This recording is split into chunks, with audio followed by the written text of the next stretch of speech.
ছিল মাদ্রাসার ছাত্র এবং এতিম শিশু কিশোর কোরআনের হাফেজ এই ধরনের মানুষ।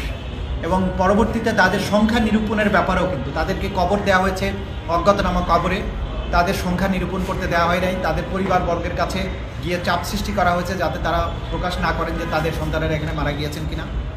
এবং অধিকারের মতো একটা মানবাধিকার সংগঠন যারা এই সংখ্যাটা প্রকাশ করেছিল, এইটার দায়ে অধিকারের প্রধান নির্বাহী আদিলুর রহমান খানকে কারারুদ্ধ করা, তাকে সাজাও দেওয়া হয়েছিল। এই জাতীয় নির্যাতন এগুলো করা হয়েছিল সেই সময়।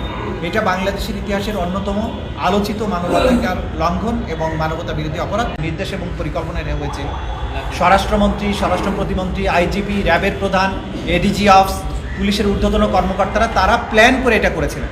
হাজার হাজার সদস্য অংশ নিয়েছে সঠিক, কিন্তু মানবতা বিরোধী অপরাধের বিচার করার জন্য আমাদের লাগবে কমান্ড স্ট্রাকচার। কারা নির্দেশ দিয়েছিল, কারা বাস্তবে ফিল্ডে থেকে কমান্ড করে এই কার্যটা করেছিল, সেই কারণে